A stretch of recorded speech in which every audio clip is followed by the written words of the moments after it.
Alright then guys, it's just a quick review of the Math 1 factoring techniques that we used.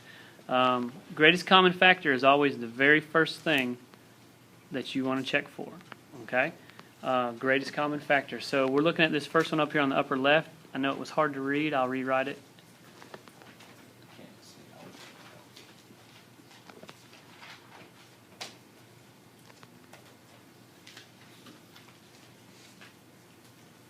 Okay, the greatest common factor says what is the biggest number that will go into all three terms?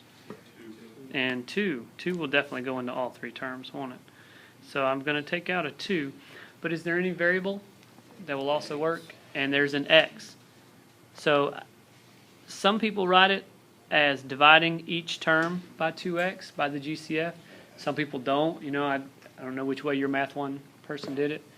But basically when you factor it, you want to take out the 2x, and what's left goes in your parentheses here. So what would be left? What's 4 divided by 2? Is 2. And x to the third divided by x is x to the second. Right here I've got 6 divided by 2, which is 3. And I've got x to the second divided by x, which is just plain x. And then finally, on this last set here, 12x divided by 2x. Do it both at the same time. It's just going to be 6. No x's, right? Because don't the x divided by x, doesn't that go away? It's a 1. All right. So, we see what we've got? All right. So the 2x is the GCF, but the entire answer is in factored form. All right. Grouping, I'm going to come over here on grouping. When we do grouping, what we're looking at is trying to find any group that has a GCF in it. If I look at all 4 of these terms, I'm up here on the left. I'm sorry, I know you can't read that. It's a 3x squared plus 6x plus 2x. And actually, this is plus 4. I made a terrible mistake, and that's supposed to be plus 4. All right. So as we're looking up here, there is no number that will go into all of those terms, is there? No. All right. So there is no GCF, but there is a GCF if I will divide it into smaller groups. Okay? All right, so we're up here. There is common factors. There is a GCF for each small group. So tell me the GCF in just the first group. 3x. 3 and an x, and that leaves you with x plus 2. Okay. What about in the second group? 2. There is a 2, just a 2, right? What kind of 2 is that, by the way? Positive. So I'm going to put plus 2. And does that leave you? X plus 2. And I sure like that because look right here. If those 2 are a match, then you can rewrite it as 3x plus 2 for one factor and x plus 2 as the other. You're really just using the distributive property with binomials at that point. But anyways, that would be our factored form. So, of course, just by guessing and checking, remember, most trinomials come from 2 binomials. Remember at the beginning of class we've been doing all those FOIL problems? So in order to get x squared, what would have to be in the first block? An x and an x, right?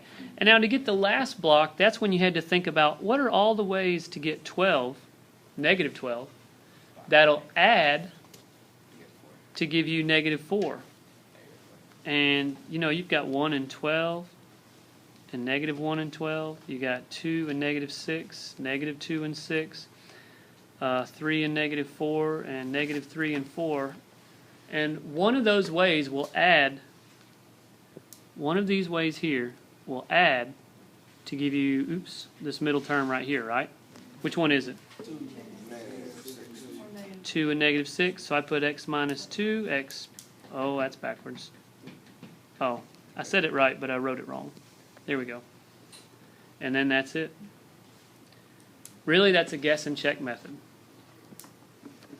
All right, on the difference of two squares, it's really just a trinomial, 4x squared, and then minus 25y squared. That's what this says. I'm sorry, it's small.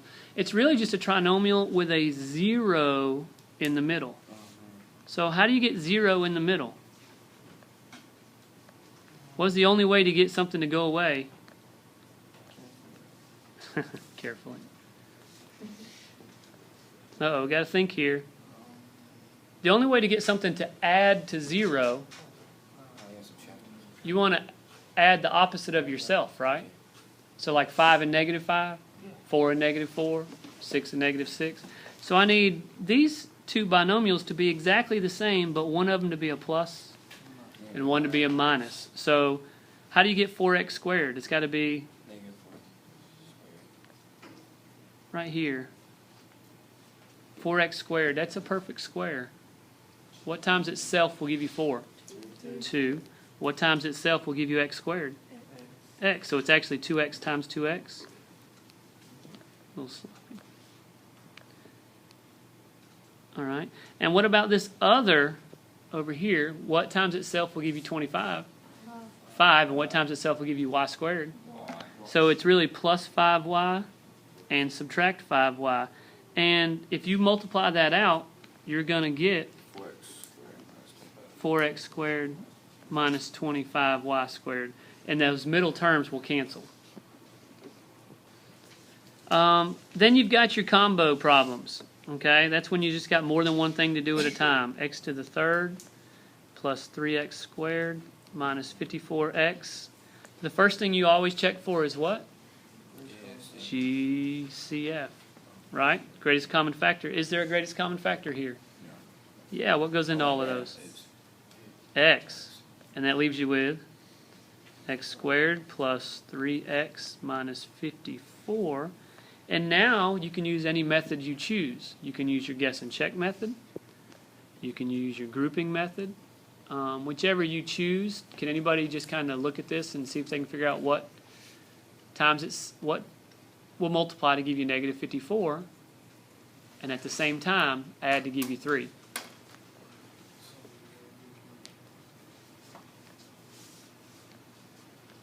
You know you got an x and an x here. What are the factors of 54? 9 and 6. All right, 9 and 6 are the fastest factors. And does the 9 and the 6 help you get the 3? Yes. It does. So positive 9 and negative 6. All right. So again, you just got those.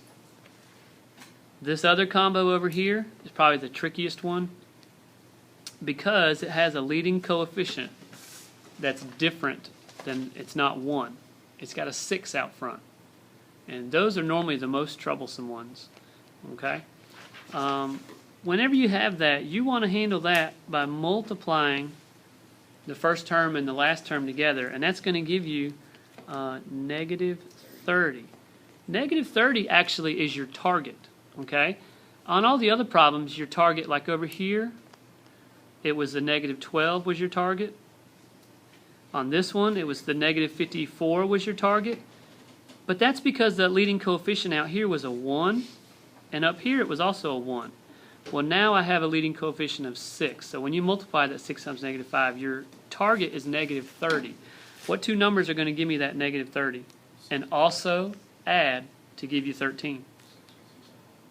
Okay, I agree that 6 and 5 will give you 30, but that's not going to give you negative 30 when you add it. That's not going to give you 13. So how about 15 and negative 2? And I agree with you. All right, I do agree with you that that's our target. Now, I have to do this by grouping. So that's 6x squared. Let's see. I'd rather put the negative 2 here, but it really doesn't matter. Plus 15x minus 2x minus 5.